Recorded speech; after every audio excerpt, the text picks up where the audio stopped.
Africa held the first ever climate summit in Nairobi a year ago. The aim was to transform the climate narrative from the usual blame game to a win-win situation for mankind on the planet. The bold commitments in Nairobi have since been translated into some 4 key initiatives. First, the Accelerated Partnership for Renewables in Africa. Second, the African Green Industrialization Initiative. Then third, we have the Africa Climate Smart Agriculture Alliance that brings together governments, research institutions, and the development community to promote sustainable farming practices, provide farmers with tools to adapt and build resilience to the changing climatic conditions, and achieve sustainable food systems. Fourth, we have the locally led programs such as the Financing Locally Led Action.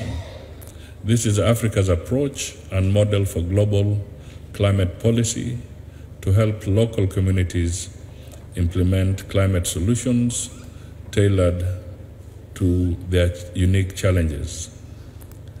These examples demonstrate that momentum is gathering and appetite is growing, a clear testament to what we can accomplish when we act with purpose, strategy, and solidarity. The strides we have made to date are commendable, but remain insufficient given the growing scale of challenges we face and the scope of action demanded of us. We must therefore up the game to turn all the commitments into concrete outcomes. We must mobilize the much-needed climate finance from both the public and private sources in scale and with urgency, striking a balance between mitigation and adaptation to ensure economic and social resilience as well as planetary safety. The replenishment of the African Development Bank Fund, ADF, and the IDA Development Association is therefore critical to finance resilient infrastructure, expand energy access, and drive sustainable development across the continent. A robust ADF and IDA replenishment will enable energy access for over 300 million Africans, ensuring development in a climate-smart way. We urge for reforms on the current global financial architecture, including by introducing debt for climate swaps, climate-specific funds, and restructured lending terms to enable Africa respond effectively to the climatic emergencies. Meaningful reforms will enhance access to climate finance and address the ballooning interest on loans, which create unjustifiable debt burdens for developing countries.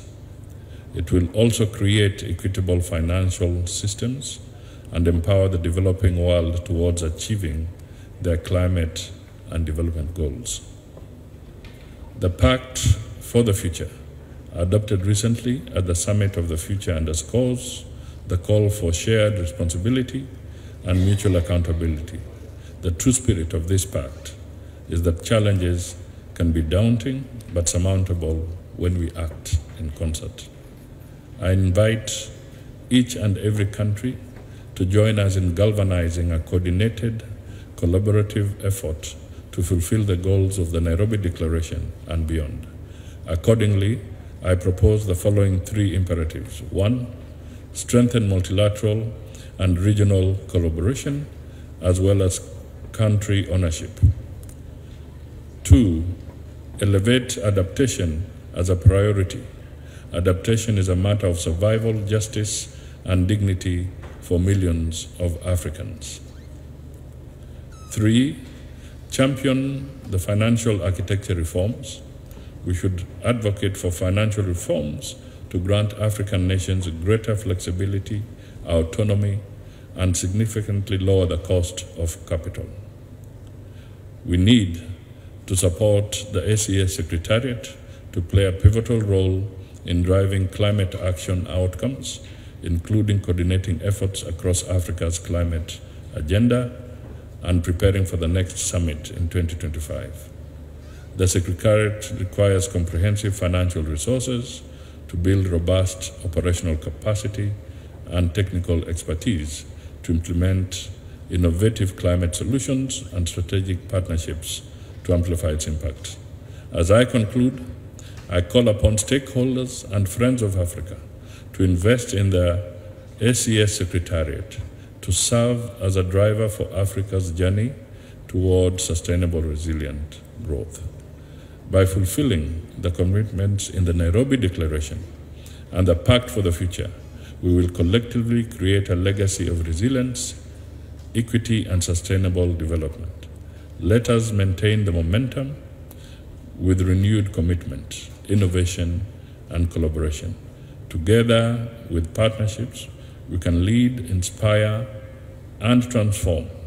Let us turn ambition into action for Africa and the world. I thank you.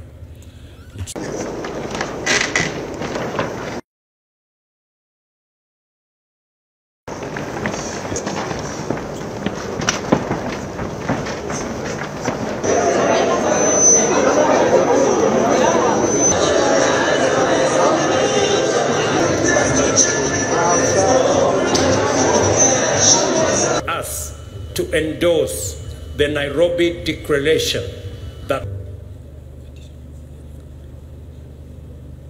Declaration, and that is housed at the AU, aims to drive imperatives.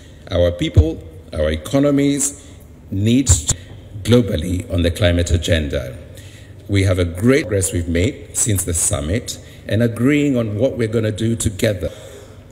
Festus Ngeno will moderate the first session. Views. It is now my pleasure. Ne reculera pas. Je vous remercie de votre attention. Équitable et respectueux.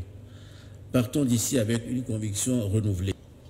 Thank you very much, Your Excellency. It seems our translation team. Demain, ensemble, nous devons transformer les promesses en progrès pas suffisant. Les institutions financières doivent faire. En même temps, l'innovation sera essentielle. Fixée à l'échelle mondiale requiert des financements plus importants pour l'Afrique. Nous avons besoin de mécanismes de financement durables, prévisibles, soient réformés. Aujourd'hui, nous allons passer en revue une partie aux technologies vertes ou en soutenant des infrastructures résilientes sur notre. Pour la justice climatique, il faut aussi que les grandes nations émettrices